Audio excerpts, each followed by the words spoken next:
And we would take the machetes, bro. When my mom went to work, we would fucking like play sword games with the machetes. Oh my God. Searching for greatness in a sea of the dying and shameless, a sea of the aimless. I don't wanna be one of the nameless. I'ma wake up with the mindset that one day I'm gonna make it, and I don't think I'll be fine if I don't break my limitations. Don't try to stop me, I exist to write my own story. What's up, everyone? Back with another episode of the Becoming Strong podcast.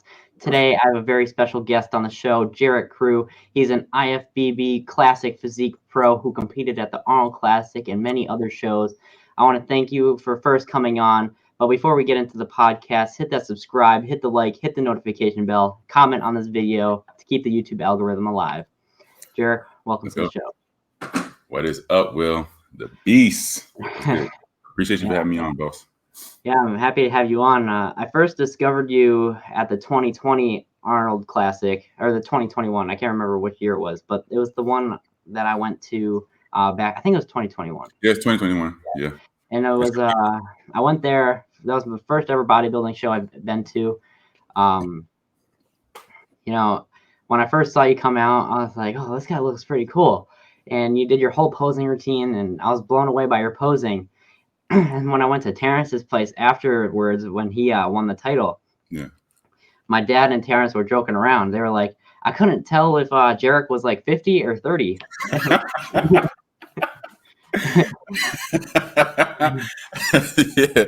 Okay. Yeah. You had like the platinum beard and everything. So yeah, that was like the sexy Santa for that weekend. Yeah. It was a crazy experience, bro. And shit, I just like to be me and like to, break the chain. People like to put us in boxes, and we're at the end of the day, we're all human and we're full of energy.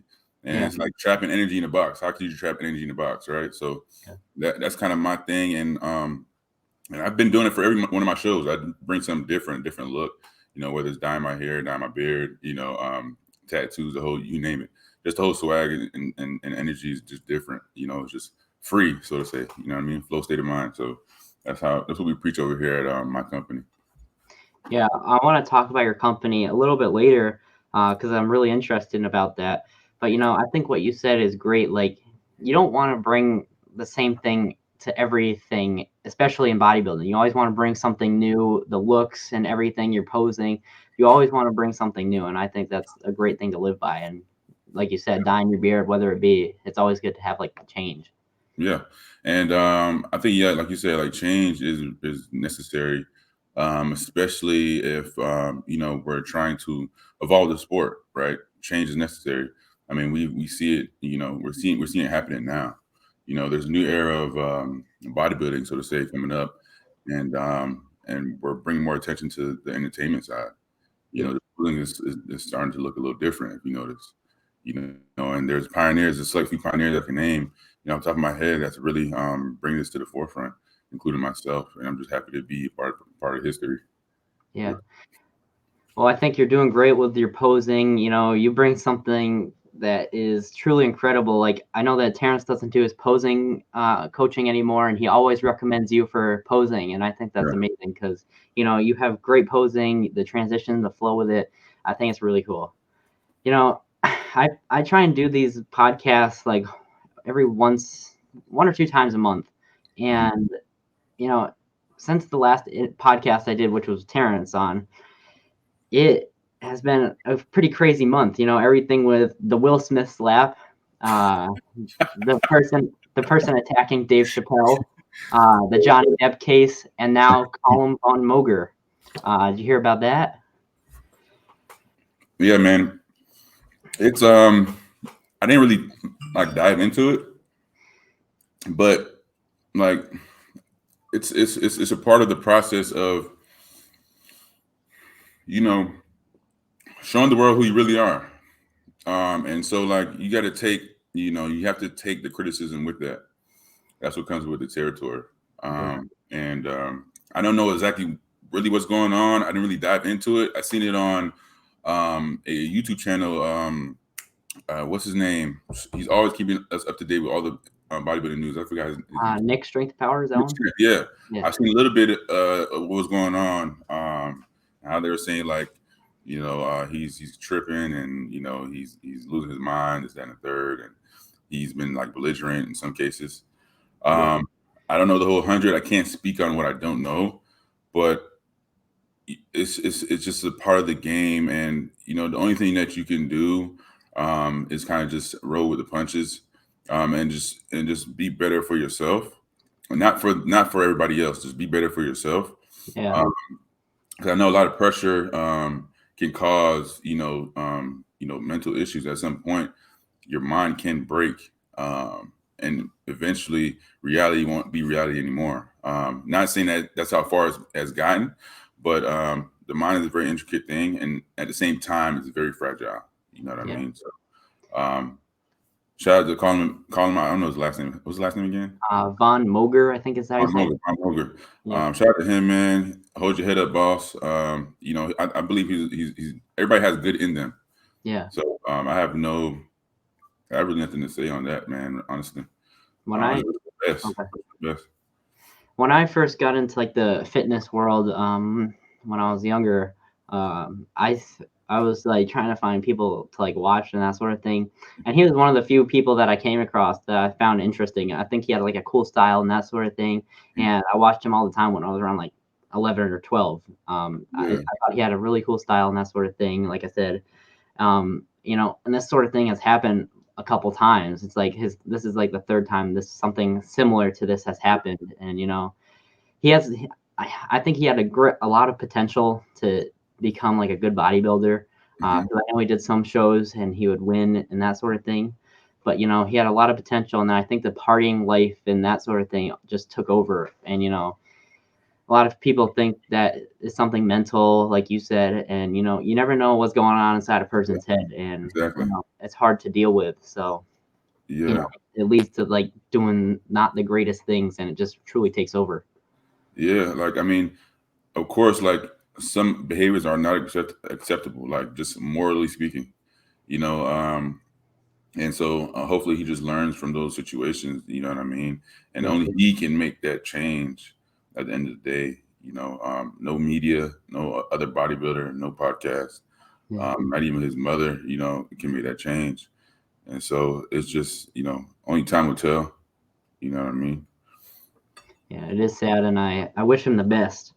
Now, have you been following like the Johnny Depp case? That has been something else. I haven't, man. I really haven't. What's been going on? I've been like seeing just like some clips on like on YouTube, and I've been like hearing Joe Rogan talk about it because I listen to his podcasts all the time. And it is just crazy with the stuff that's going on, like with Amber like pooping in his bed and that sort of thing. And there was this one thing that just came out. Joe Rogan put this on a story, and people are thinking that she might have done cocaine in the courtroom. That's crazy.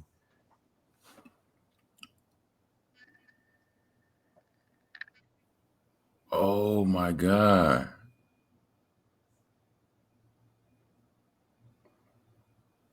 Oh my God. Yeah. It's just a crazy case. She was real slick with that. Yeah. I don't think she was blowing her nose though. Nah, bro. No, definitely not. Because when you're blowing your nose, you're blowing it out. She was inhaling. Yeah. Look at the video. Yeah, and you can like after she does it, you can see her eyes like open and like widen, and she's like, like crazy. Yeah. It's like, bro, honestly, like, because I've just transitioned to California, so I've been really busy during the transition and trying to get everything together. Like, I haven't been keeping up with any news whatsoever. Not even bodybuilding, man. Like, I'm used to like up to date with everything. I mean, I look at I listen to Nick Strength, but other than that, man, I've just been really like trying to get settled in, and I'm finally pretty much settled in now. So I got my routine down, and yes, we about to just get things rolling again. Yeah, that's good. Where were you originally? Jacksonville, Florida. Okay. Yeah, and I'm originally from Tampa, Florida. Oh. What was the reason you decided to move? You just wanted something different? You wanted a different location? a new space, new environment. I had some opportunities out here as well for the fitness industry. And then my brother as well, who moved with me. He's an artist, so Yeah. it was kind of one of those things like, let's go, let's get out here and make something happen. You know what I mean? So I have yet to visit Santa Monica Beach and Venice, so I'll be out there really soon. Yeah. From what I've heard, like I've never been out west. I've only been on the East Coast.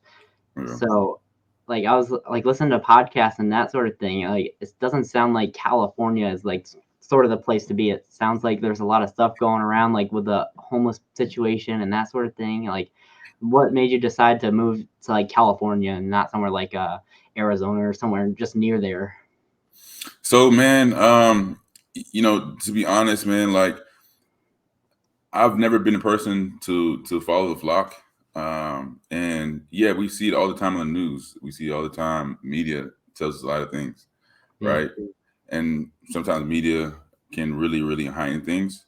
So when I was presented with the opportunity for my living situation, that was a really good opportunity in California, Eastville, California. This is like east of downtown LA, further Okay. like to the desert. So Yeah. it's a lot different out here than it is than what you see in like in the media, like in downtown LA. There's no homeless like laying around in the streets out here where I'm at. It's like in the suburbs, bro. Like the houses are nice, you know. And ultimately, like I didn't want to be in a place where like I have a daughter. She's 3 years old. Like we're not gonna be taking her to school, downtown LA or even close to that area. So that was one of the reasons why I was like, okay, let's do it. Had it been in a different area, then yeah, we had to think twice about that. Yeah. But everything kind of followed in place. My brother has connections out here with the music industry, and then I have some connections as well out here with the fitness and bodybuilding industry. And so we kind of just put our heads together and came out here and started networking. Actually, last night we just came from a studio, and it's a well-known studio. Big name artists like Chris Brown, Mozzie, Future's engineer works out of that studio. And my brother had a session in that studio last night, and so that's why I was like, man, I can hit the gym this morning. We came home pretty late. Yeah. So downtown LA is like an hour away from us, so it's a bit of a drive. Okay. But things like that, we're able to connect and network with people who have that status and will be able to open up more doors for us. And so yeah, just kind of trying to go with the flow, bro. We really didn't have a plan, right? We just kind of went with it. The opportunity, the living situation was a good, really cool opportunity. Because it's expensive out here, so we kind of got a deal, and we kind of just roll with it, bro. So Yeah, I see you like post them on your Instagram, and that's the Crew Soundwaves is your brother, right? Yeah, that's crazy. Yeah. I see him. I see him on your Instagram. I started following him recently. And I just want to ask, like, when did he get into doing like his music and that sort of thing? Did you have like any influence on him to start it, or was this just man, my brothers have been rapping before he even thought he would be serious with it. Like I remember when we were little, like even 6 years old, like he would just play around, and he always had the melodies. At that point in time, he didn't really have the lyrics, but the melodies, and it was just so dope and funny because he would put no words behind it, but the melodies were like perfect. And so like he's been doing it, man, since we were little, and then he kind of just stuck to his passion, and he's lucky. He's one of those people that were able to find his passion early on in life, right? And so and we're blessed to be here, and he's blessed to have this talent to showcase the world. And you guys will see soon. He's been putting the groundwork, and I've been there. Like as far as influencing him, I've been here like behind him every step of the way. And now it's even stronger now that he's moved in with me. Before he lived in Tampa and I was in Jacksonville, it would all just be over the phone, messages, Instagram. Now I'm physically here. We're able to bounce ideas off of each other. And what's crazy is I kind of started shooting him and now I'm kind of getting into the photography and videography side of things now. So it's just like I said, man. Like when people move out of fear, um, you there's no way in hell you telling me that you're gonna elevate or find your true potential. But when you move out of faith, it doesn't matter the circumstances. So that goes to show you why we moved out here in California. It wasn't because of fear, it was because of faith, and we don't care what the media says. We came out here to get the job done. Yeah. Now you said like he creates his own music and everything that he like sings and comes up with is what he has in his head and his idea. Have you ever like thought of him making like a custom song for like your posing routine? Oh, definitely. And I posted some of his songs even on my page. You have to scroll down. It's been a while. But we're always talking about, we were even thinking about doing like him actually performing the song while I pose. Oh, wow. And eventually it get to that point. But like I said, we're just kind of like rolling with the punches and going with the flow. But where we put our minds together, and I feel like what I do and what he does can match together and make something really special. So in due time, you will see, we'll make something happen. Yeah. For And sure. you said like he has been having like this vision and he found what he wanted to do at a young age. You said around like 6. Mhm. And that brings me to like what I want to talk about, which was like your childhood and upbringing. So do you mind like telling me like what your childhood was like and like what overall led you to like bodybuilding? So it's just typical single mom household. I grew up with 4 brothers in a 3-bedroom house, 2 bath, and we would always fight for the bathroom first when we wanted to take a bath because it would get cold really quick. And so the last person who took a bath would just be frustrated for the rest of the night. So that was that was my lifestyle coming up. My mama's she's Jamaican, so she's really stern, and anybody knows Jamaican mothers, their voice really is like scary when you're young. And so she did a hell of a job raising 5 boys by herself. And she was always like, get your homework done before you go outside. And it was always get the job done before you party, and that's what we took from that. And it's resonating with us now to this day. And then my father, he was in and out of, prison.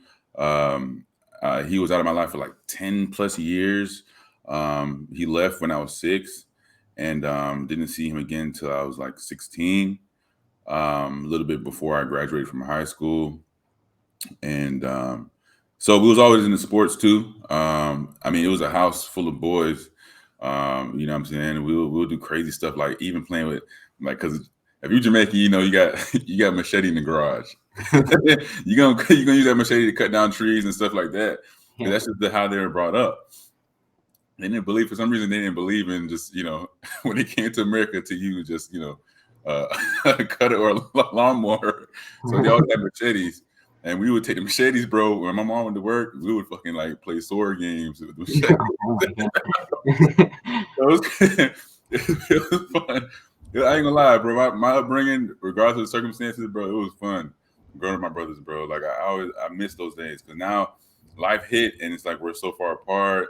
We're older. We're like bills. You know what I'm saying? Like, but yeah. So yeah, that was kind of like my upbringing, man. And yeah, rough but fun and very, something I would love to live again, bro. I ain't gonna lie to you. I'll do it all over again. Now, you said that your mom was like super strict and she always told you to do your homework and, focus on the task at hand. For a lot of people, that's something that's like rare to come by. Like a lot of people don't have the parent to tell you like you gotta do this. Most of them are like, they don't care what you do and you just go out, do whatever and that sort of thing. But like for you, like, how do you think it impacted your life having that person telling you what to do? And like, because if she didn't tell you what to do, like, what do you think you would have done if she wasn't like guiding you to get the task done at hand? Well, I know where we grew up, it was in the best area. I've been around, it all, in that area. and the good, the bad, the ugly. And one thing for sure, like if she wasn't there guiding us, with my father not being present, which is very, very tough for any mother in this world. I'll tell you that right now. It would have been a total opposite situation for us, to be honest with you. You are a product of your environment if you let it. And in this case, my mom didn't let that happen. And I'm really happy for her, being there. And I don't take any of that. I don't take it for granted at all. You know, and a lot of what I do today too, and what my brother does today, like we just want her to be proud. You know what I'm saying? And we want to eventually be able to take care of her 100%, or she doesn't have to move a muscle. So she's a part of our drive, coming out here and really making it happen. Yeah. My mom always like jokes around, like I think it was 10 years ago. Well, it'll be 10 years in October. My mom had a stroke, and like she has fully overcome that. It took about a year or two to like really try and get back to where she once was. But she had that stroke. It like came out of nowhere. She woke up in the middle of the night, went to the bathroom, and just fell down, and her whole left side just like stopped working. But after a year or two, she started to get it back, and now she just ran a 5K, which I was really proud for her. And she works at like a nursing facility, so she like helps take care of the old people. And she works with That's people. crazy. My mom was a CNA. Oh wow. Yeah, man, she did the same thing, bro. Nice. That's crazy. Yeah. My mom always like goes to work, and she comes home, and she's always telling us the stories, like dealing with the people with like dementia and how they're always forgetting stuff. And she always like jokes around. She's like, well, when I'm older, I had the stroke. I'm gonna have dementia when I'm older. So you're gonna put me in your house with you. You're gonna have an extra room for me to watch me, right? And you're gonna make sure that I'm okay, right? Yes, mom. And that's like an everyday conversation. So Yeah, man. Man, women are just a freak of nature, bro. They're so just I can't even put the words. It's just something about their energy and them being in this world that completes it. And there's no other species like them. You know what I mean? It's crazy. My mom raised 5 boys by herself, bro. Yeah. And still smiles, every day.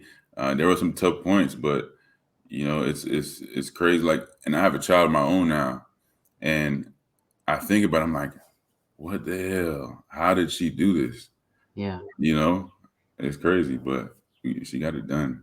Yeah, I can't even imagine how like stressful it was for her to like have to watch over 5 children every single day, and just she probably was full of stress and that sort of thing. But all of a sudden, and working full time. Yeah, and working full time, man. It was rough, man. Yeah. Now I want to talk like a little bit like more about your childhood, like about like your kind of like your school life. Okay. What was like school like for you? Like, were you the popular like kid that like played sports, or were you like the uncommon one, or like just tell me about like your school career? So I'm a twin, right? Okay.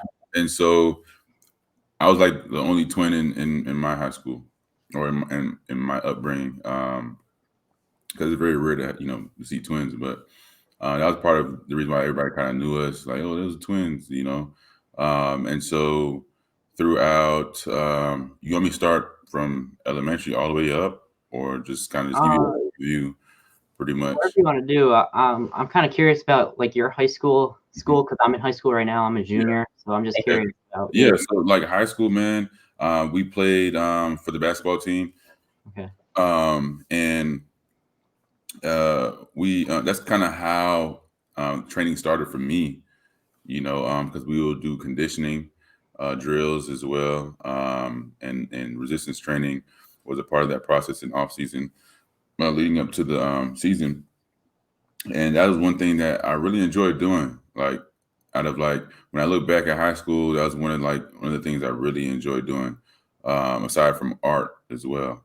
But yeah, I mean, high school was dope. During that time, my twin brother actually had it rough mentally, and so it was a tough. It was some dark times back in high school. I ain't gonna lie to you, and I was kind of like the older twin brother, so I was always the one protecting him and trying to to be there for him throughout the entire process. Honestly, man, that was a big portion of my high school. I'm not even gonna sit here and sugarcoat anything. Mental illness is real. And so I dealt with that with my brother through high school. Like I said, I played ball in high school. I played ball in high school, and I was the leading scorer in my last 2 years in high school for my basketball team. Wow. And made it to the All-Star game.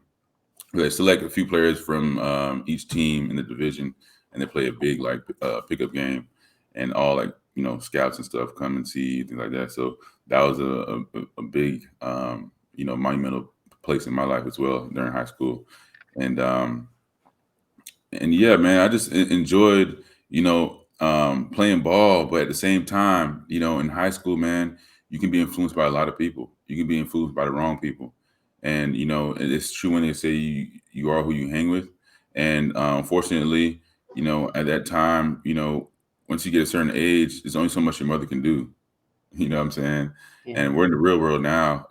Pretty much when you're in high school, like you have egos, you have people who envy, you have jealousy, you have things like that start to really show, and life really starts to hit before actual life hits, right?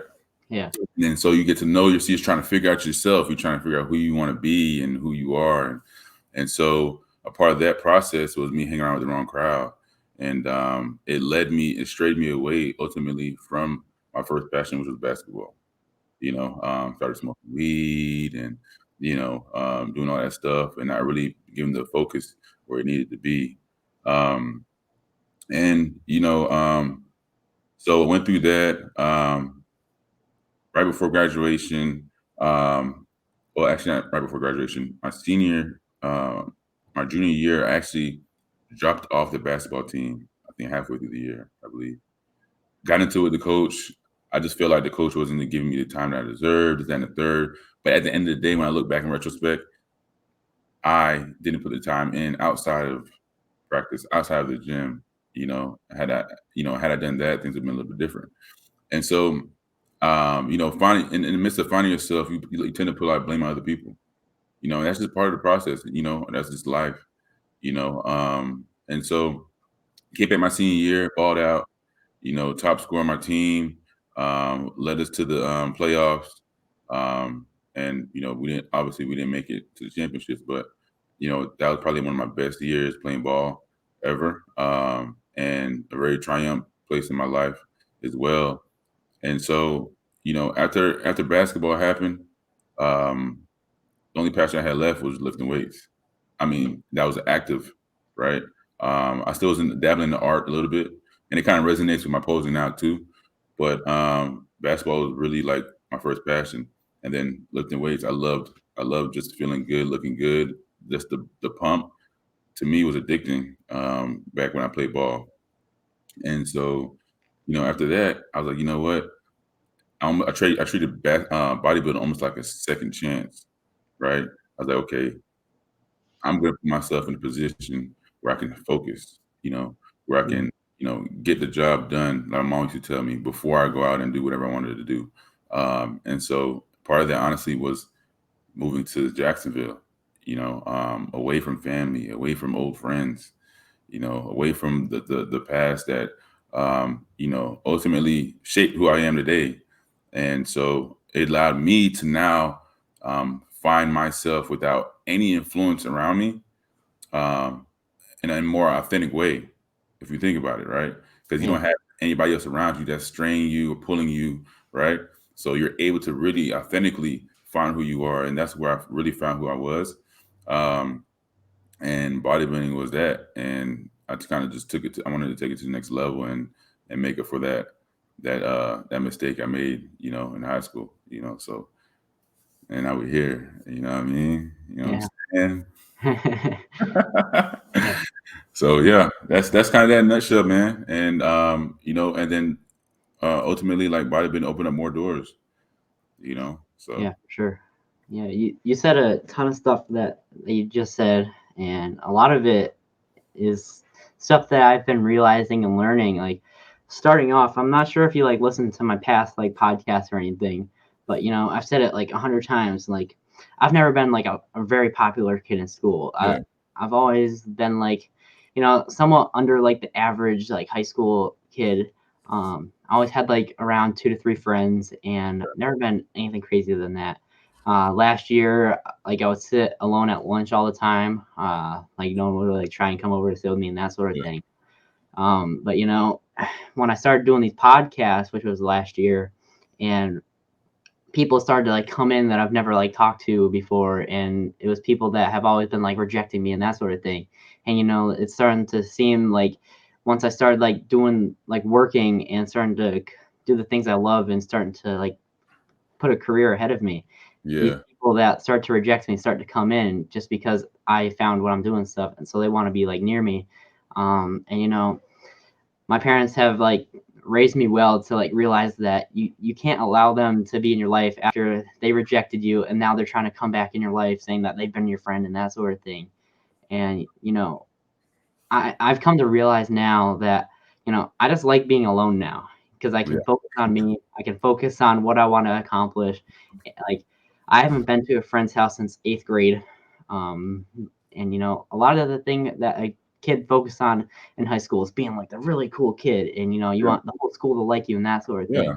And maturing now, and doing like the podcast and talking to all these people, Mhm. I realize that it's best just to be alone. Like I said, like you don't have to worry about all that. You don't have to have distractions or anything. You can just focus on what you want to achieve, focus on the things that you want to accomplish. And, that's what I'm doing now. When people ask me to hang out, I'm like, I got work to do. I got stuff that I got to do. I got to make a YouTube video. I got to go to the gym and that sort of thing. So I'm always staying focused. Another thing that you brought up that I wanted to talk about was you said that you dropped off the basketball team, and you said that it was kind of your fault because you didn't do the extra training and put in the extra work that you needed to do, and you like blamed it on other people. Exactly. One of the books I read was by Jocko Willink, and it's called Extreme Ownership. I don't know if you heard of Hold that on, one. let me write this down because I read books too, man. I'm on the 48 Laws of Power. You know Okay. what I'm saying? What is Yeah. what is it called? It's called Extreme Ownership by Jocko Willink. He's a retired Navy SEAL. He's been on Joe Rogan, and he is just an absolute like badass kind of guy. He wakes up at like 4 a.m. and just goes to work. But that book is telling you got to stop blaming stuff on other people. You Yeah. got to start realizing that it's your fault. You got to take extreme ownership, and you Exactly. got to realize that it's you, not Yeah. everything. You can't blame it on other people. It's Exactly. your problem, and you have to solve it. So he gives all of these examples throughout the whole book. It's a book that I highly recommend people to read. I want to read it again because I blew through that one. I read that one, and he's talking about his examples, like going to a corporate position, and they didn't hit the certain numbers that they needed to hit, and he blamed it on his work, like where he worked, and he blamed it on the people that were working with him, saying that they were a distraction and that sort of thing. And then he needed to realize that he needed to take extreme ownership, the title of the book, and show that it was his fault. Got what's the word I'm looking for? He got interacted with those distractions, and it took him off his work. And he needed to realize that it was his fault, and just take extreme ownership and realize that everything that you do and everything that you don't do is all of you. You have to be able to choose everything you want to do for your passion. And it's another book it's a book I recommend. Like I said, another book that I recommend by him is called Discipline Equals Freedom, and that's kind of like a more motivational book. You can get it on like Amazon for like $15, but it's a very quick read. It's nothing long, and it's just shown. It's like every page or two is a chapter of the book, Mhm. and it's just like a quick little like motivation book, but it's not really motivation. It's like one of the titles in there is motivation, and that chapter is saying like motivation only lasts for like a couple minutes, and it just helps you get started. What you need is like discipline, and that's why it's saying discipline equals the freedom, because when you have discipline, you can accomplish anything. So those are two books I recommend, and everything you said is something I connect with, and just getting to realize that you need to get to work and that sort of thing. Yeah. So And like just to add on to that, man, and if you notice through all this, like, these were based off our personal experiences. They're just in books now, but we you learn all this through personal experience. And one thing they said in the 40 Laws of Power was that's the best way or best school to go to when you take a glance back in your past, because that's based off personal experience. And as long as you're looking back in the past, people tell you, man, don't look back in the past, don't bring that baggage, da da da. Well, man, like if you're using that with a purpose, and you're not using that to devalue yourself or destroy you, it's definitely vital and it's definitely necessary to look back on what you've done, what you've accomplished. Not only that, but the L's you took, right? yeah, Why? So you can learn not to make those same L's again. It's only going to make you stronger if you let it, like I said previously, right? And like you said, and discipline is definitely going to be a big key. Deliberate practice in whatever you do, whatever field you're in. In order to be an expert at that, and probably Ruff probably told you this, and he says it a lot because I read the book too. Is it takes 10,000 hours of that practice, deliberate and discipline, to be a master at your craft, whatever it may be, whether it's podcast, YouTubing, bodybuilding, training, you name it, anything, and even any instrument that you play. It's going to take about that much hours. And so if you think that motivation is going to get you those 10,000 hours, then you're in the wrong field. yeah. It's funny you brought that up about looking back in the past, because I saw you post that on your Instagram. I read the caption on that, and I was going to talk about it, but you pretty much covered it. And some people say like not to look back, always keep your eyes forward and just keep moving forward. But you have to remember where you came from, and that's kind of like the thing that you keep with you through your whole life, and you just got to keep it with you. And it's something that I totally agree with what you said. Yeah, for sure. Like when we were talking about my past, it kind of felt good because I was able to now revisit, everything I went through. I mean, if I told you everything in detail, we'd probably be here for another 2-3 hours. But in my head, I see it in detail, and it really feels good to see how far I've come, bro. And the fact that just my timeline shows I've learned, and a lot of people's timeline sometimes don't show that. You know what I'm saying? They continue to go down the same path and they never learn. And I'm just blessed to be able to be where I am today, bro. And I think I really am very, very grateful for the struggle. I love the struggle. You know what I'm saying? I love getting out of the mud, bro. And it's the same thing with you, bro. You felt like you were struggling in high school. I know you did.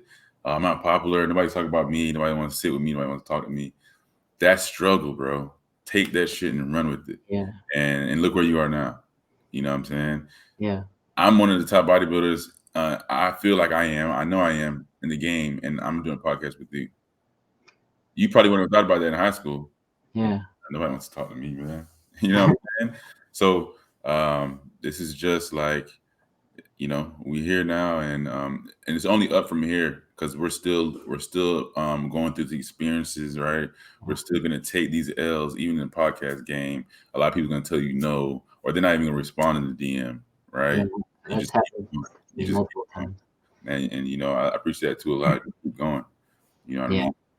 Yeah, like I've reached out to people and they said no and that sort of thing. And it does hurt, like, because you look up to them and you're like, oh, this is a really cool person that I want to talk to, and then they're like, I can't come on, or they just don't even respond to you.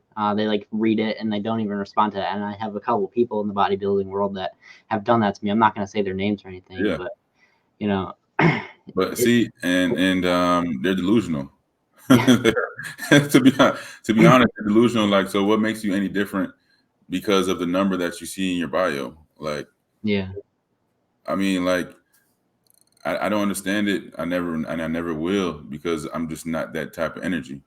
And when I see you hit me up, I didn't give a fuck how much followers you had, bro. Yeah. Like, the man wants to talk. It's obviously something that he's into, and I'm gonna support him because at the end of the day, I'm not looking for any return. And that's the thing with this bodybuilding industry, man. Like people look for return all the time. It's never like real genuine love, bro. Yeah. And so I'm not in that box, right? I'm not in that box. I'm not gonna be that meathead, right? They want you to be a meathead. I'm not a meathead, bro. Like I got swag, I got style. Like the ladies love me. You know what I'm saying? I can pose, bro, and I'm dope with it. And that's what's gonna separate me, whether I get that Olympia trophy or not. Yeah. You see what I'm saying? It's not even about the trophy at the end of the day. It's how you're impacting others. Yeah. Like what are you going to leave behind when you leave this earth? Because I'm going to tell you right now, that trophy going to be sit up in the attic and going to get dusty when you're gone. Your mother's not going to put it on the mantle. Your brother's not going to put it on the mantle. Where's it going to go? Yeah. Right? So I want to leave an impact. I want to let people know that you can keep going no matter what, and you can be you during the whole process. So yeah, you talk about like taking the L's and that sort of thing. Luckily, like when I reach out to someone for a podcast, and usually when I reach out to someone, it's something that I relate to. It's someone that I find really interesting, and someone that I want to talk to because I think they have a great story, and that's why I reached out to you, because everything you're about is what I think is something I look up to, and I wanted to have you on. I wanted to talk to you, and so.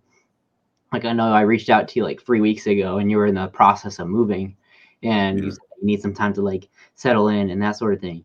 So I took that time. I took those 3 weeks to do everything. I started researching you. I looked you up on Google. I went way back on your Instagram posts. The good, the bad, and the ugly, huh? Yeah. See some mugshots.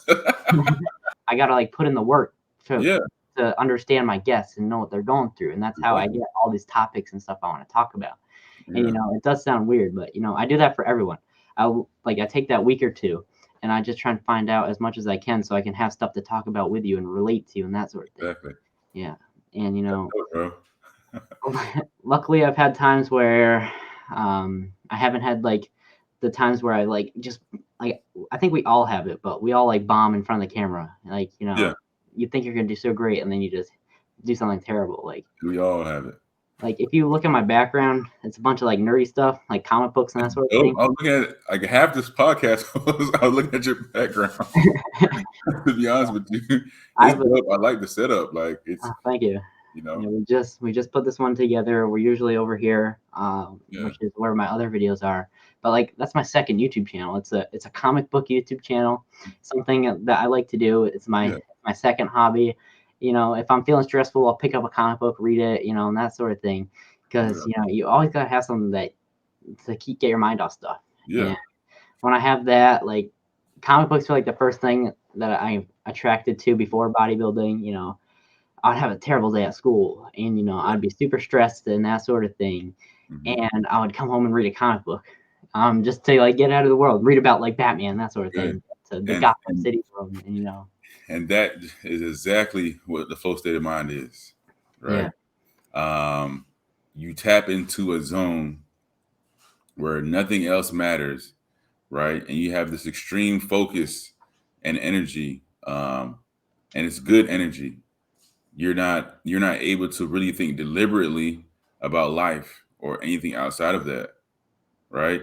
Yeah. And how you tap into it is what separates us all. Right. For you open up a comic book. For me, I'll spend like 2-3 hours in the posing room, not even thinking like, oh shit, 3 hours went by. I gotta go eat meal one. You know? So what you're doing is exactly what's necessary. I feel like everybody should be able to tap in that state of mind. Because our mental illness is really strong. It's really strong for some reason nowadays than it was before. Especially with COVID and everything. You know what I'm saying?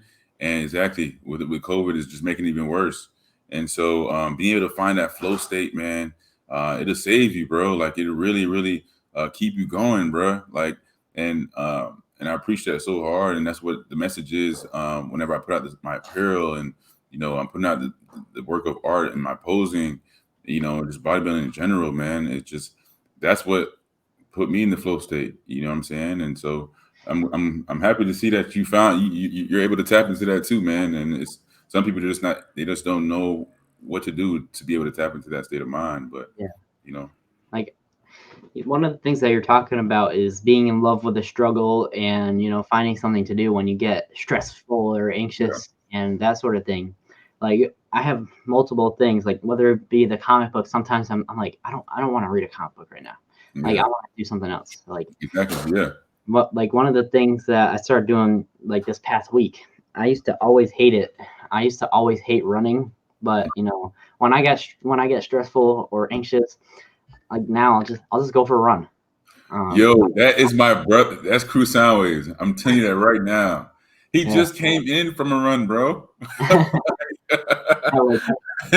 Yo, like we went to the gym the other day. I don't mean to cut you off. We went to the gym the other day. He came back home. He's like, man, I'm about to go off a run. I'm like, what? There were like 3 treadmills upstairs, bro. You could have picked one. But I know my brother. Like I know why. You know what I'm saying? Mm-hmm. Like there was a time when, like a couple months ago, when my dad would like force me to like go out and run because he was like, if you want to wrestle, if you want to be on the wrestling team, you gotta have good cardio. And I'd be like, I don't want to run. And I like absolutely hated running. And he would tell me, he's like, just go. You got to go. And I would hate every step of it.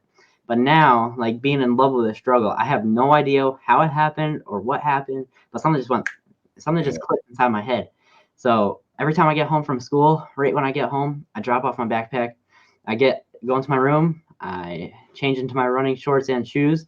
And then I just go run. Like right before this podcast, 20 minutes before this podcast, I was anxious. I was stressful. I was like, did I do a good enough job with the research? Do I have enough to talk about?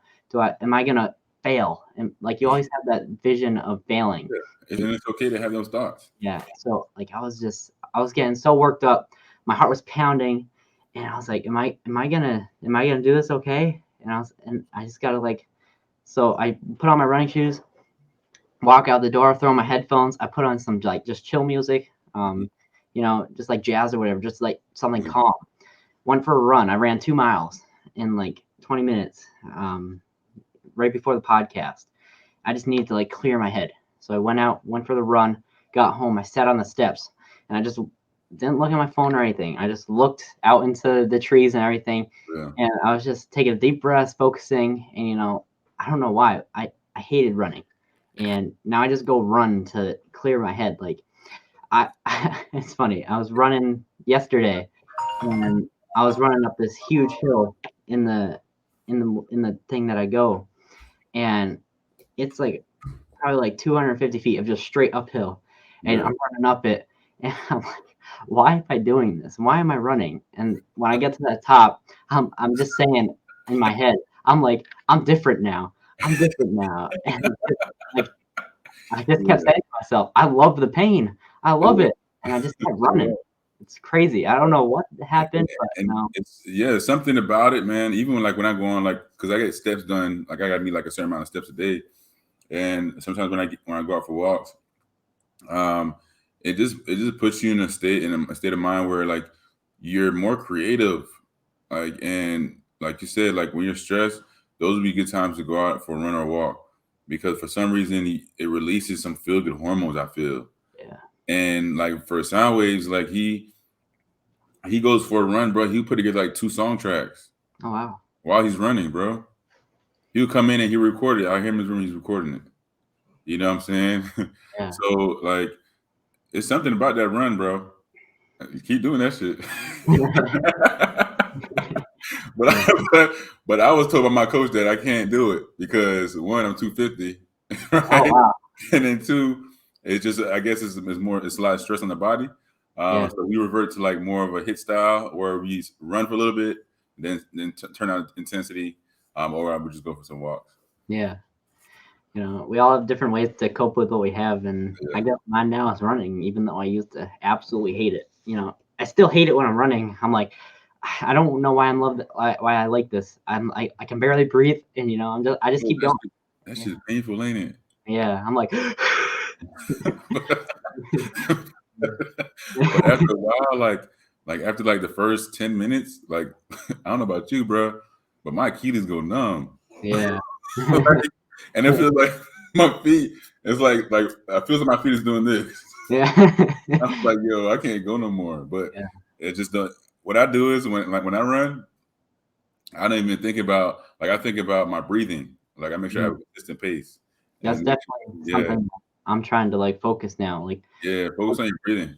Yeah, that author that I told you about, the Jocko Willink, he also has a podcast, and he had a neuroscientist on. His name is Andrew Huberman, and he is a professor at Stanford University, and he's all about like breathing and the state of mind and that sort of thing, learning about the brain. Yeah.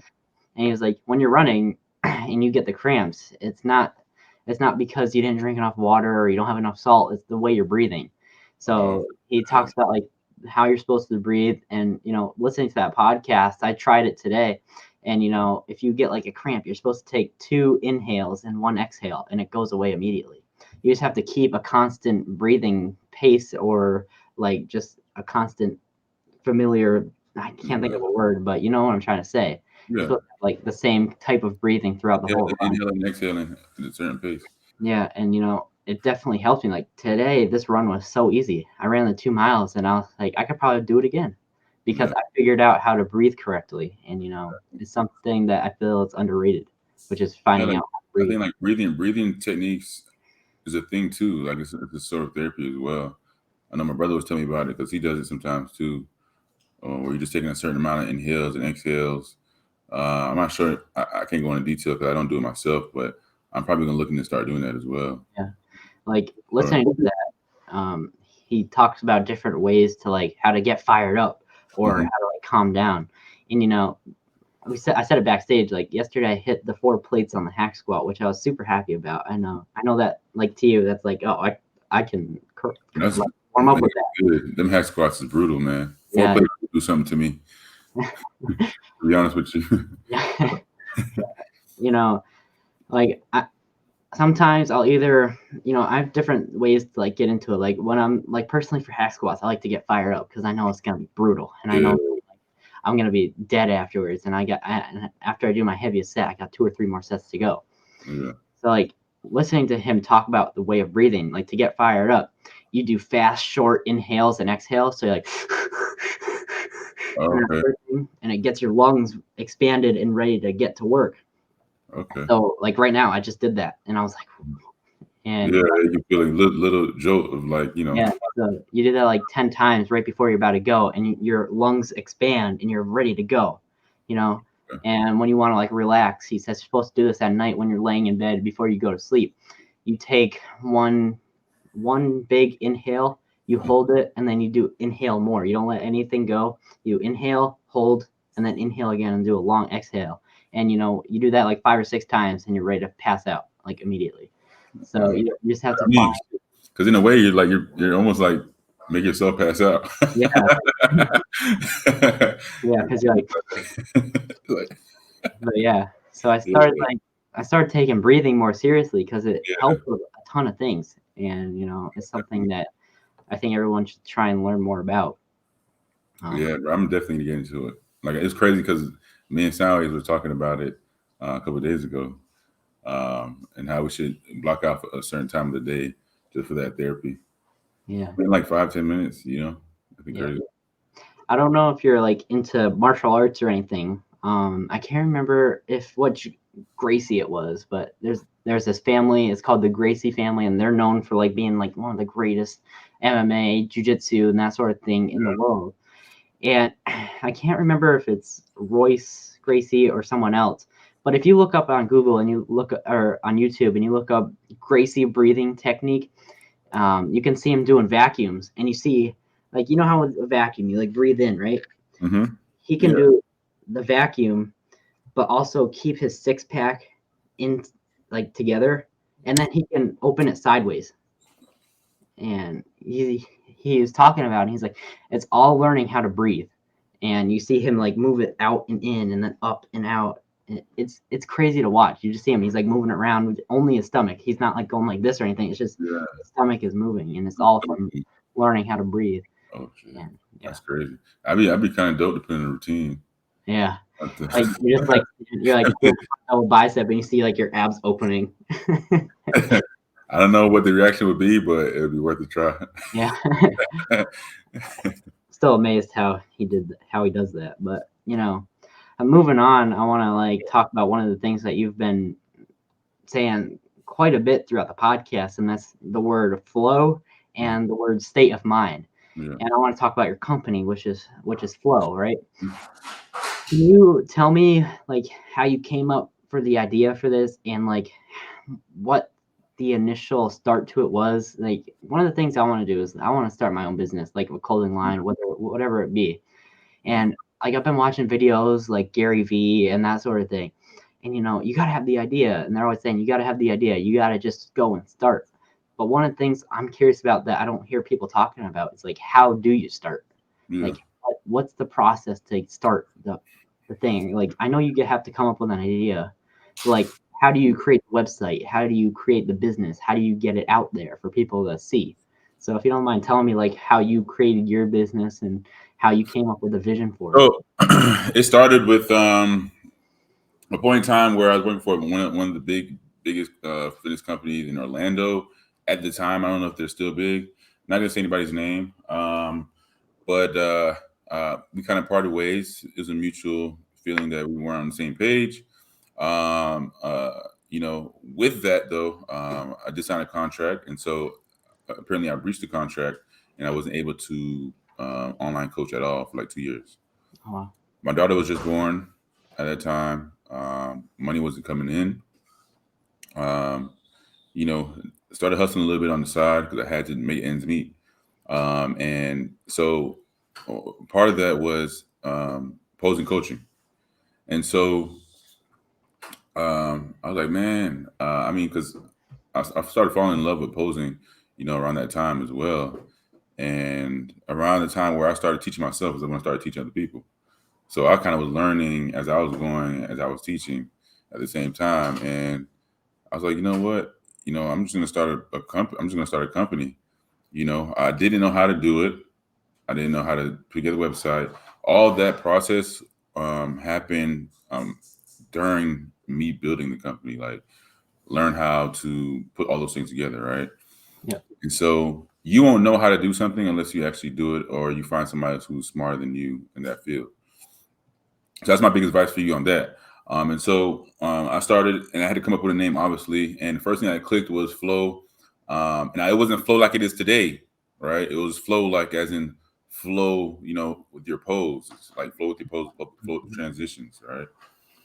And so as I kind of grew into myself in the realm of bodybuilding and matured even more, and went through some more experiences while doing this, flow actually grew as well, in a sense, and it became more than just flowing with your poses and transitions to more of a deeper meaning that everyone can relate to, because it almost was from what I went through.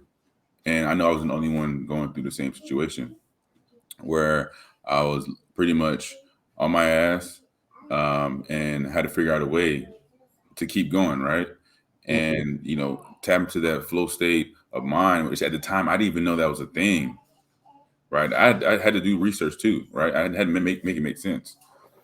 And flow state of mind ended up being a thing that was actually real. And I was like, wow, this is crazy, because this is exactly what I was doing and practicing on my own without even knowing that it was a thing, right? And so that's how that kind of came about. And so then later down that line, I ended up getting ready for my first pro show, right? So I started Flow in 2018. My first pro show was in 2019 or 2020, one of those, Chicago Pro. Okay. Right. And I was like, you know what? I'm going to start an apparel for Flow, and I'm going to name it the Pro Debut Release. I don't know, bro. I don't know what I'm doing. I've never been to a apparel company. I Yeah. just figured like this would be perfect. Build the momentum up into the pro show. Drop 3 shirts, 1 long sleeve, I think I dropped a tank top. What was the tank top? It was a while ago, man. I think it was 2 shirts and a long sleeve. Okay. I think one was black and one was white, and then gray long sleeve. There's only 3 pieces. So I had to figure out how to sell it, right? So I was like, well, I need a site. So I think my boy at the time who was with me on it, that was my partner, man. He was kind of like invested with the vision of Flow, and so he put the site together through, I think, GoDaddy. It's pretty simple. It's pretty easy ways, man, to build a site. Just do some research, man. But he handled all that, and we threw up. We took some photos.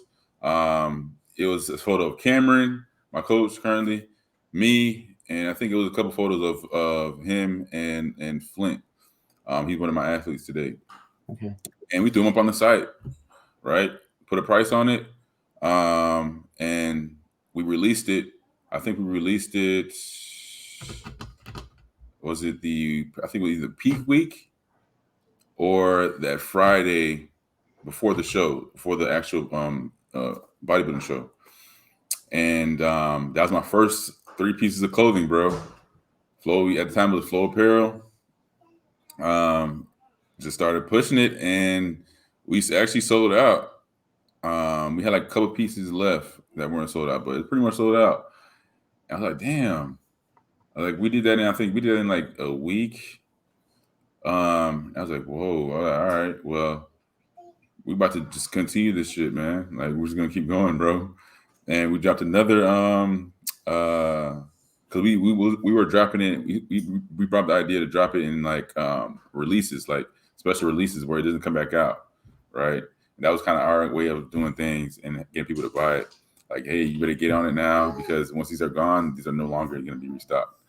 And so we went with that, and we ended up selling out our next drop, which was the Flow cutoff sweater shirts, oversized shirts. Okay. The black, we had the black, the purple, the baby blue, and I think it was one more color, or it might have just been those 3. And then we, at that time, I think we dropped some other pieces. I think it was some bottoms too. Not sure. I gotta look back, man. But once those sold out, I was like, damn. I was like, all right.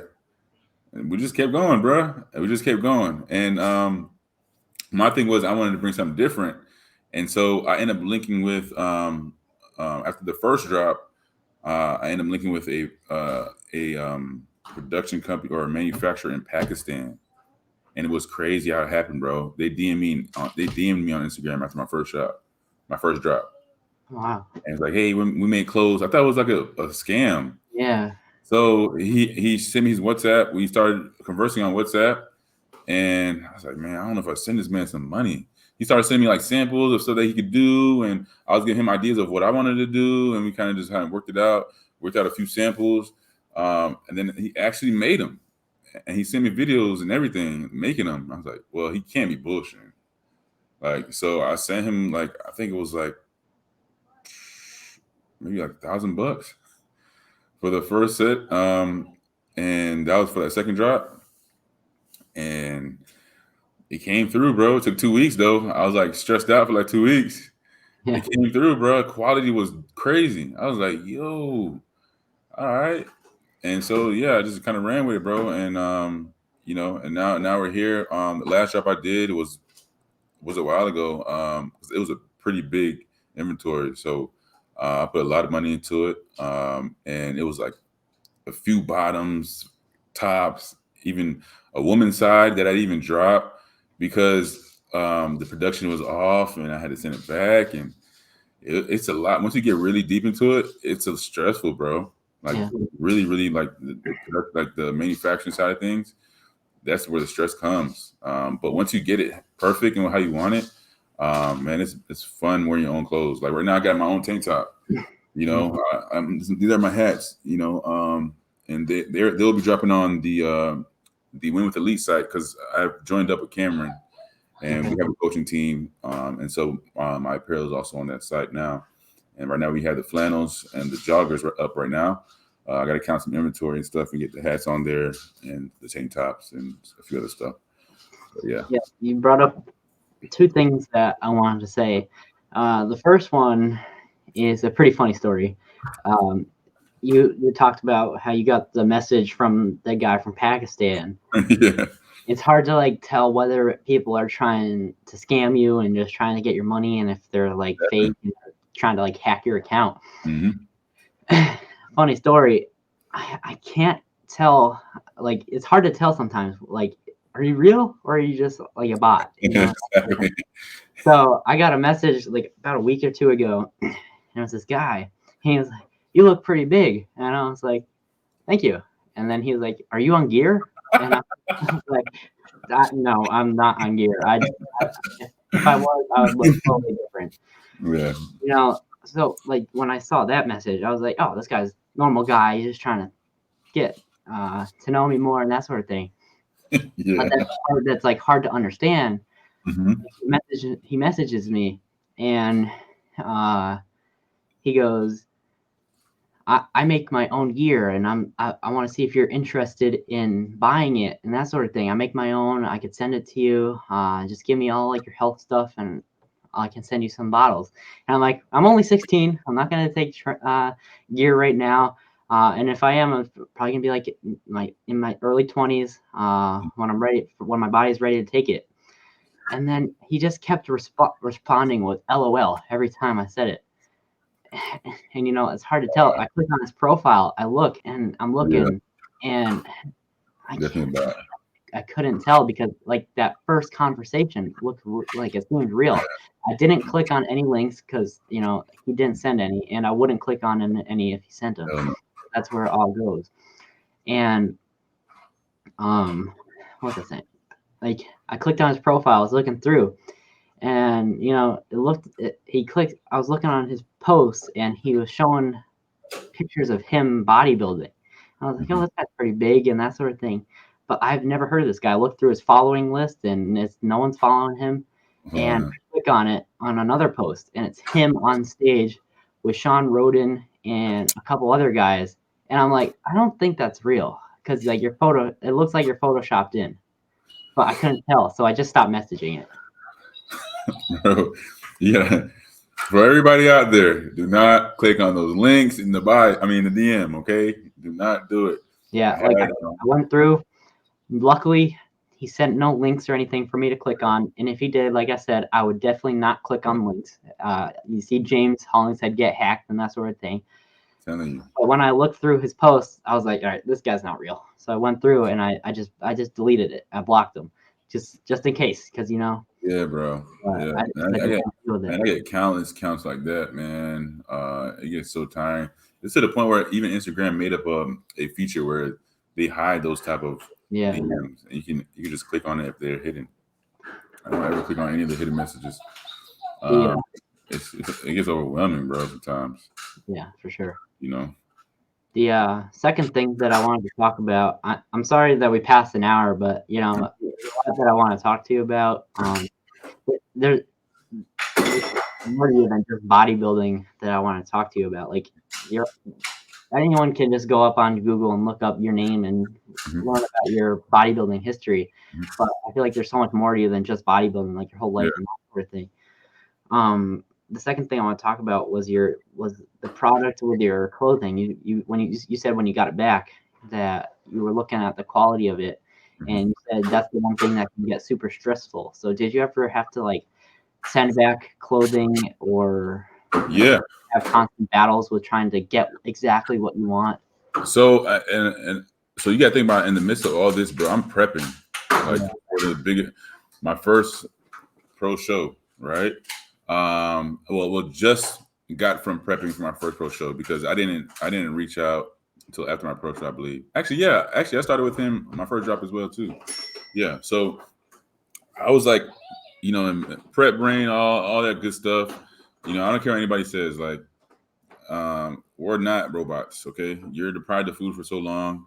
You're doing countless hours of steps and cardio hormonally. it's tough. It's tough. Like, I don't care who you are, and I don't care what you say. You can say it on Instagram like this shit is easy. You know, you're fine. You're not fine. But that's just nature of the beast. But so amongst all that, I was prepping, and then I actually got into it with the manufacturer at one point. Part of it was due to just the short. I had short patience with people at that time, and my daughter's over here bothering me. Here's baby, she just woke up. So patience was short, right? And so I'm like, we're going back and forth. We're going at each other on WhatsApp. And because he sent me, this was leading up to I think the Texas show. That was my second pro show.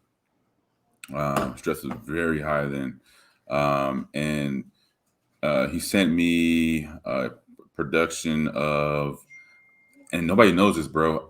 I was before the bell bottoms became a thing. I don't know if you know that they're starting to become a thing again for males. Bell bottom jeans. Okay. I was looking to start a casual side for Flow, which obviously didn't work out, right? I was going to come out with the bell bottoms before it was starting to come back, and they were going to be cargo pants, but they were bell bottoms where the slim at the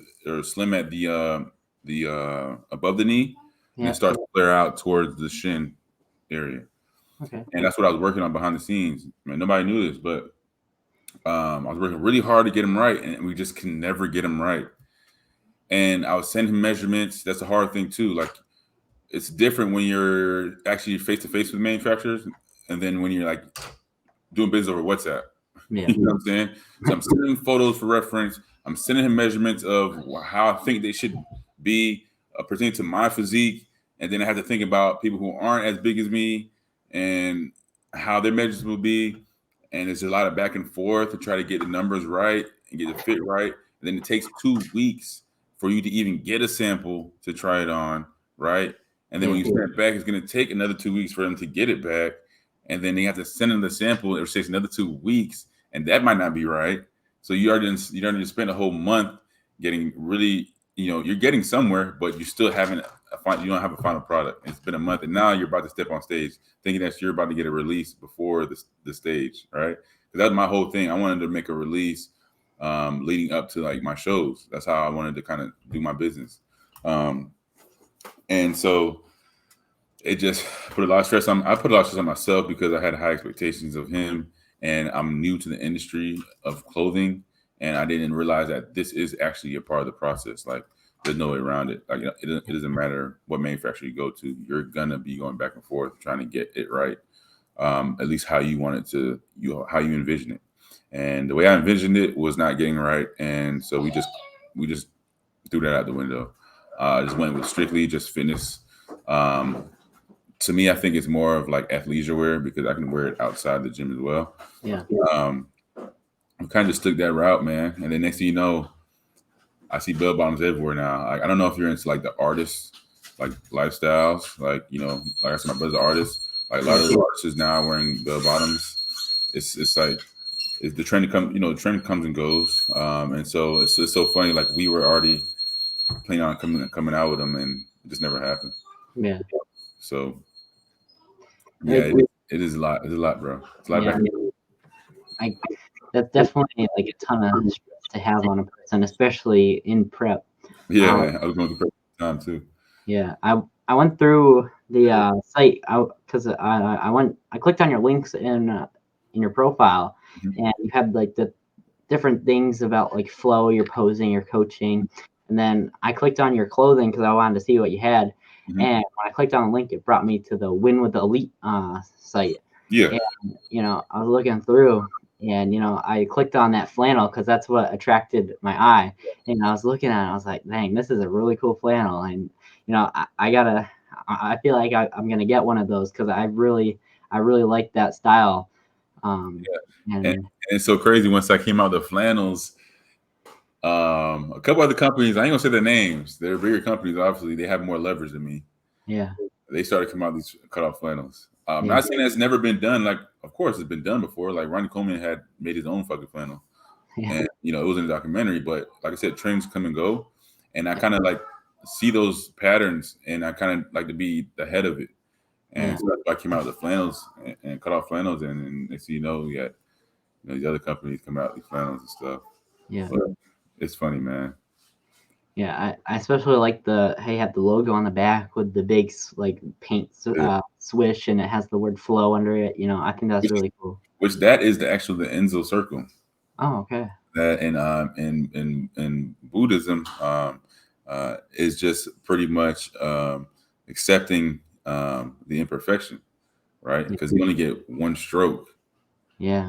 Right. And so it is what it is once you finish that stroke. And that's kind of like how, kind of like behind it goes hand in hand with flow, just accepting who you are, and, and in order for you to keep going, you have to accept who you are. And so like, that's how we came about with that logo. And that's actually on the joggers as well. And the first flannels, it was on the first flannels, not the new flannels. New flannels just has flow on the back. But yeah, man. Yeah.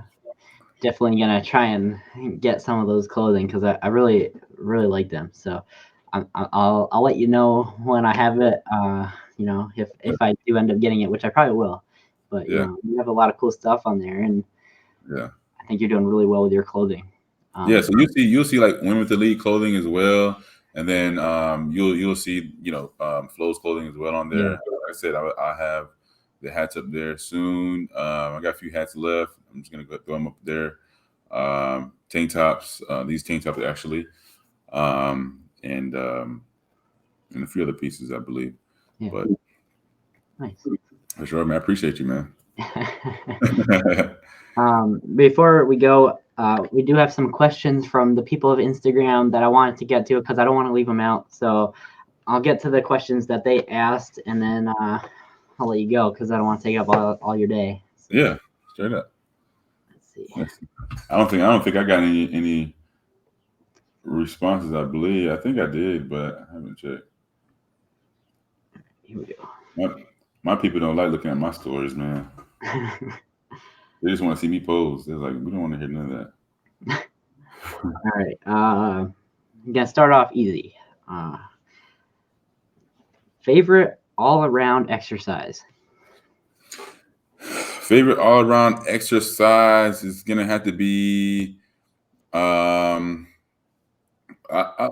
I like a lot of exercises, but I would say if I had to choose one, it would have to be like a single arm lat pull down, and just pull down, overhand pull down. I just love the pump it gives me, bro. Yeah. You know what I'm saying? There's nothing better to me. There's nothing better than the lat pump, bro. It's stupid. You just feel like you can't put your arms down. Once I feel like I can't put my arms down, I'm good. It's funny. I go to the gym with my dad, and like you said, when you get a lat pump, you just feel super wide and that sort of thing. So when I finish my back day, I'll walk up to my dad and be like, "Do I look huge?" And he's like, "No, you're 16. You're not huge." So that always humbles me. I'm like, "There's always." It's not about that, bro. It's about the feeling, bro. Yeah. Another one. This one is from one of my friends at school. I was surprised to get it. I was not expecting it. He says, "What was your biggest obstacle during your fitness journey?" Biggest obstacle would be like balancing home and bodybuilding. That was the biggest obstacle. Like during in between my Chicago and Texas prep, that's my first and second show. It was very rough at home. Very rough, you know what I'm saying? And part of it is due to just that that deprivation of just food and energy. And it kind of, the energy kind of rolled over into the house. So to say, like, the house was deprived. You know what I'm saying? And it's an ugly feeling. Over time you get better at it and learning how to cope with that. Yeah. But like I'm still fresh in the game, and especially like prepping for an amateur show and prepping for a pro show, I feel like it's two different things, Yeah. To me, at least, I felt different, prepping for my when I won my pro card and then prepping for Chicago Pro. Like I just feel like it's a lot different. And I think part of it is just experience and being there before and then wanting to be even better the next time. So you almost like you get more strict on yourself the more you do it. But yeah, like it almost like me and my wife almost divorced. Like it was tough. Oh wow. Yeah. So that was I definitely say that's the biggest obstacle because my wife is someone very special to me and I love her to death. And so like if I had to choose an obstacle, that's probably one of the biggest ones. You know. Yeah, I can see how that's very hard to overcome. Oh yeah. And that I feel like that's the answer to this next question. It's like, what's the hardest part of prep for you? And I think that is the same thing.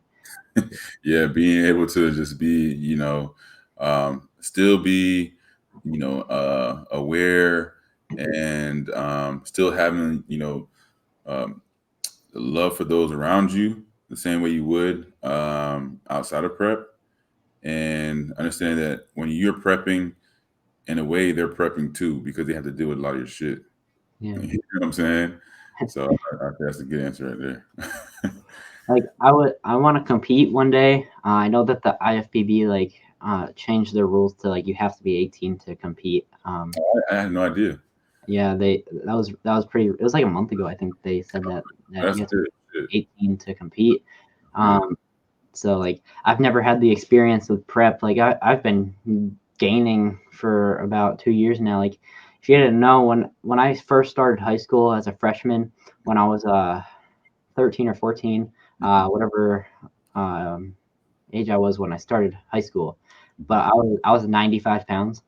I was at like I was 13 or 14 and 95 pounds.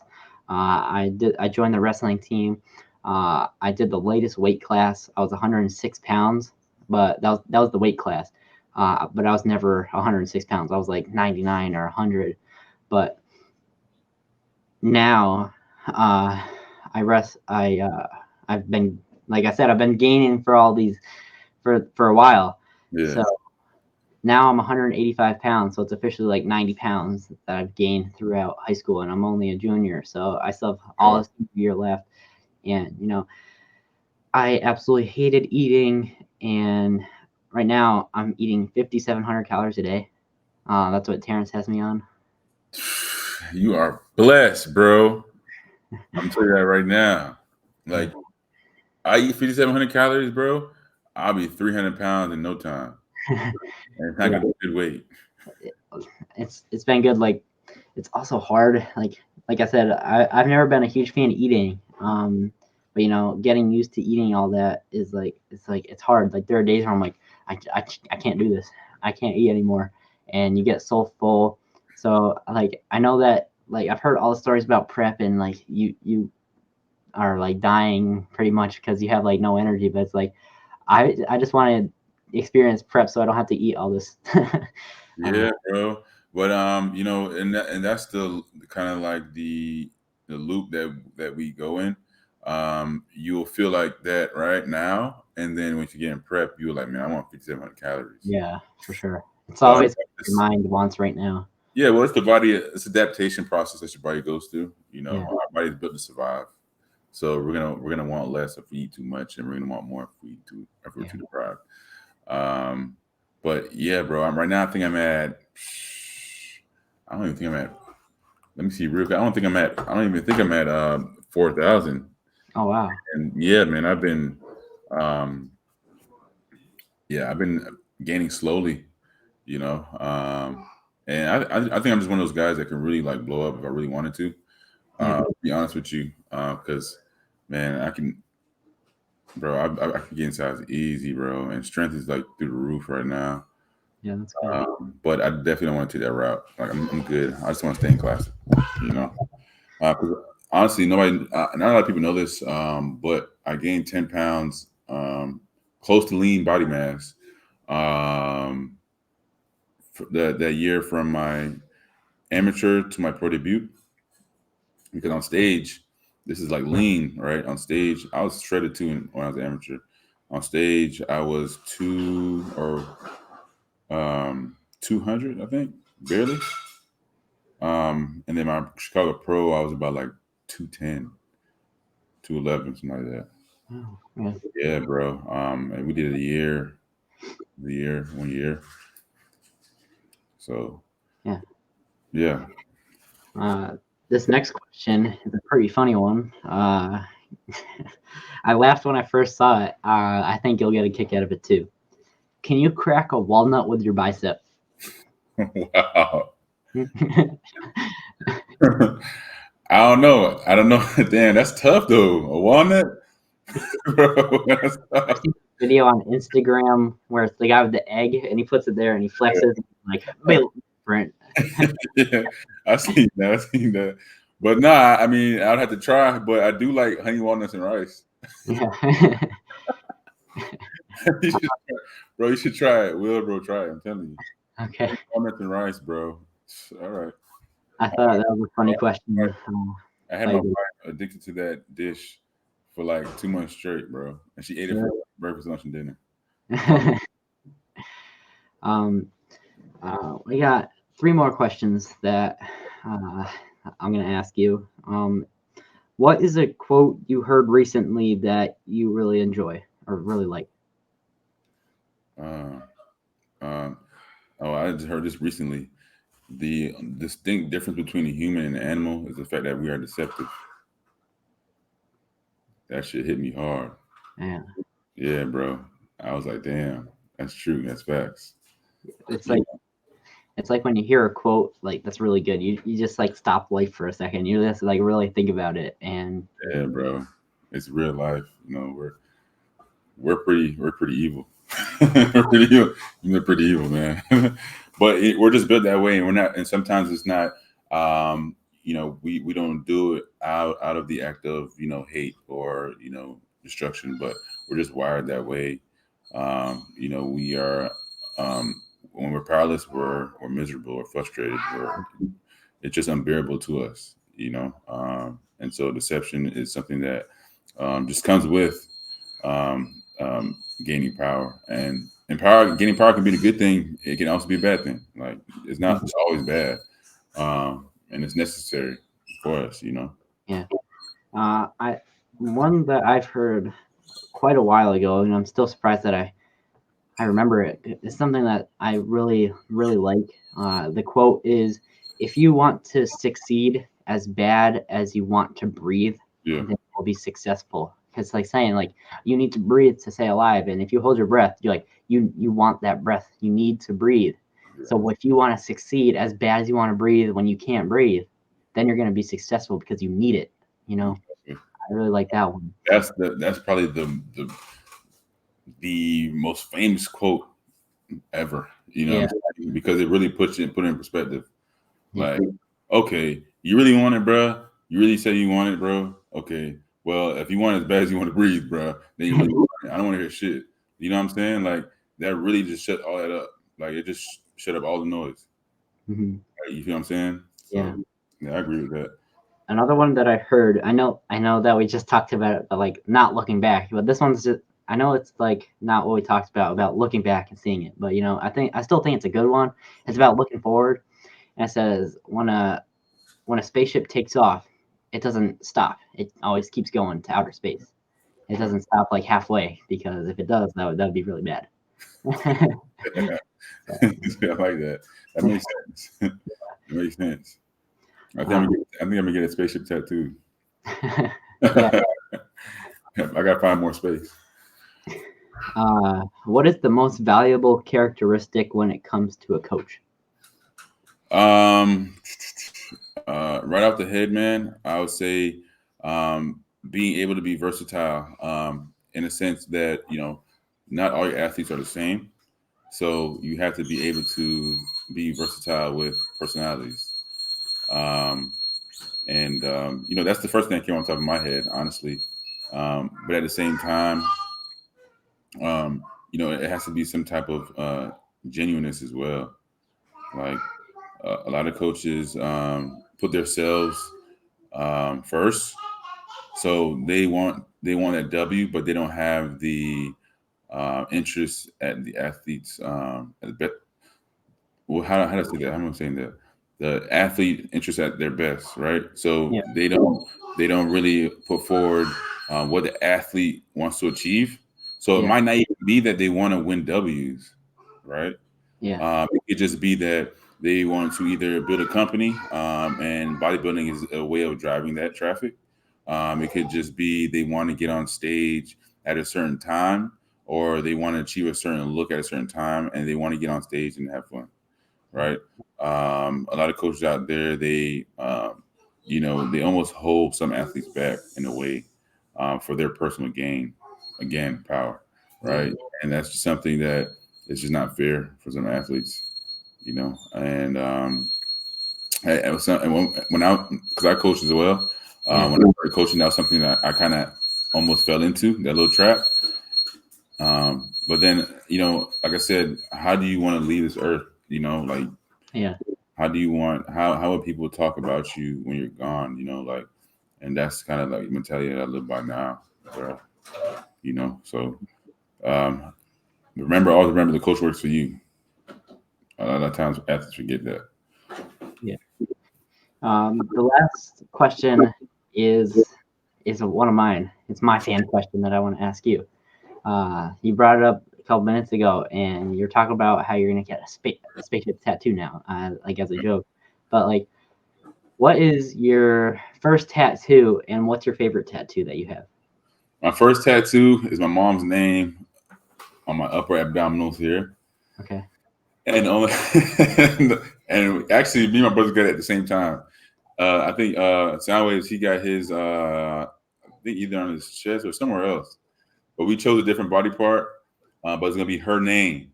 And we thought that if we got her name, she wouldn't be as angry when we got home and showed her, because it's her name on her name. But that shit did not work. No, you know what I'm saying? And then my favorite tattoo, I would say, I just got a Dragon Ball Z piece done on my leg. That was actually my most recent tattoo. And I think that's probably my favorite tattoo, honestly, bro. Every time I look at it, I think about my childhood, and when she was like stress-free, no bills. Yeah. Yu-Gi-Oh cards. I used to walk the neighborhood with Pokemon cards and battle, and we could take motherfuckers Pokemon cards, their cards. You know what I'm saying? I remember just coming home from school. I pop on Dragon Ball Z. It'll be ready, perfect timing. New episode. So I'll say that's probably my favorite. It kind of gives you a nostalgic feeling whenever I look at it. What age did you get your first tattoo of your mom's name? 16. Okay, wow. How old are you? 16? I'm 16. Yeah. Yeah. About your age, man. Yeah. If I got a tattoo, I think my mom would kill me. But yeah, man. My mom had it, man. She had it rough, bro. She had 5 hard-headed boys, bro. She nailed it, bro. Yeah. The last one I want to ask you about your tattoos. Which one, like, what's the most painful? Because I see you got some on your neck, and I see you got some like on your eyes. Yeah.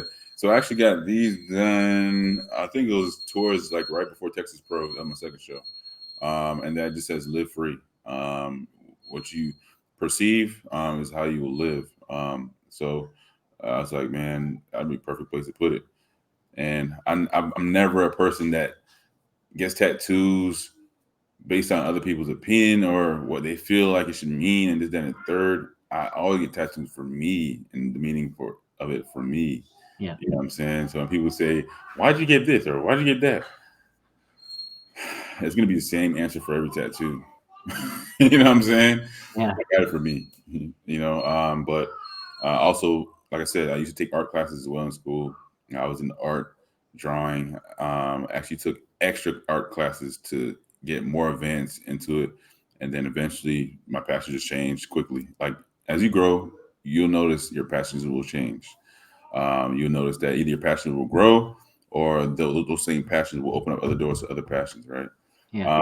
But yeah, so I guess I did answer your question, right? I asked which most painful. Now the most painful one would be the ribs. Yeah. I almost, like, after I got that one, bro, I was like, I'm not getting another tattoo ever again. But obviously after a few months and the healing process was done, yeah, it wasn't that bad. But bro, like if you get, I just recommend you if you get it on your ribs, man, like pop a Zan or something, or a perk. You know what I'm saying? Because I'm telling you, man, like when I was getting it done, like it was so painful that I was shaking. Yeah. Not because of like the tattoo gun was like, that vibration. It was because it was so painful that my body couldn't cope with the pain. Like my whole body was shaking out, like the whole process. Like, nah, I can't do this ever again. Like I feel like I've heard like the ribs, like under the armpit, and those like hurt the most. And it's like, what about the eyelids? Did that like hurt really bad? Yeah. So you would think, and before I got it done, I was like, man, this shit is gonna hurt, but let's do it. You know what I'm saying? And when he started doing it, bro, I was like, are you starting now? Like he's like, I'm already halfway through. I was like, stop playing. So I just took out my phone. I think I started the video. I was like, he was doing it. I was recording myself. It was pain free, and but the only thing with the eyelids is it's very like the healing process is probably the worst out of all of them. So the actual getting it done, it wasn't painful. It's the least amount of pain ever. Yeah. From compared to all my tattoos, but the healing process was the worst because it felt like you got punched in both eyes for like a whole week straight, and migraines was crazy. Yeah, because the eyes after you get it done, it's not gonna swell at first, but then like once the body starts to heal and the inflammation comes, like it's just like poofy, and you look like you're always tired, and migraines is crazy. Yeah, it was bad. Have you ever like seen those like guys that are like on like the Guinness World Record books, like for the most tattoos, and they have like the tattoos like in their eyeball? Like, I've seen that, and I've seen some horror stories too where like it didn't go well. Yeah, And it actually caused an infection of the eye, and motherfuckers lose their eyes and shit. I never get it in my eyeball. But it's kind of cool. I ain't gonna lie, it's kind of dope.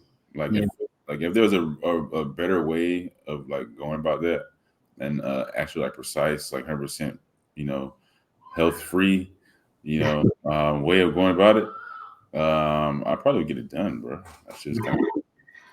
I probably do like I don't know what color I would do. I'd probably do like blue or something. Yeah, that'd be kind of crazy. Well, Jarek, I want to thank you for coming on. I had a ton of fun talking to you. I know we barely talked bodybuilding, but like I said, there's so much more to you than bodybuilding, and that's what this podcast is. It's more than bodybuilding. It's life. It's how to get on the right path and just how to live a great life. Yeah. And I think you're a great person to talk about all three of those categories. You talked about amazing things, and you talked about things that I really relate to. Yeah. And I just want to thank you for giving me the time coming on here. And I know we were supposed to do like an hour, but like we're at an hour and 40. So I want to thank you for coming on. It means a lot to me. Yeah, bro. Hopefully this isn't the first time. I mean, and this won't be the last time. Because things are just getting started, bro. And same thing for you. Things are just getting started for you, and you're gonna do great things. Continue believing in yourself, and stay true to yourself. Hopefully, from what I told you, you can take from that and learn from it. Take bits and pieces.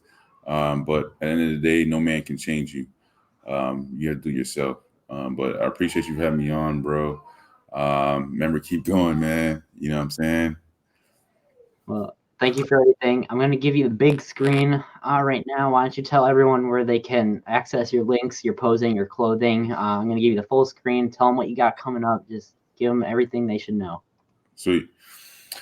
All right, guys. So you can follow me on Instagram at JAREK_crew. On that page, you can just click the link in my bio, and it'll take you everywhere. Apparel, posing coaching, prep coaching, lifestyle coaching. Also, I will be guest posing July 16th in Tennessee at the Greater Valley, NBC Greater Valley. So make sure y'all come out and see your boy. I'm going to show out as I usually do and bring some flow to the stage for you. It's going to be a movie. I also have a guest posing in December as well. That's later down the line. Y'all stay tuned. Big things is coming. And hopefully you see me on a stage near you sometime in 2023. Let's go. I want to thank everyone for watching. Jarek, I would love to get you back on and actually talk bodybuilding. Because you know, there's so much that we could talk about, like your men's physique career, your classic career, and your posing. So I'd love to get you back on sometime. But for now, thank you for coming on. And everyone, make sure you hit the subscribe, hit the like, hit the notification bell, and I'll see you in the next video. Peace out. Peace.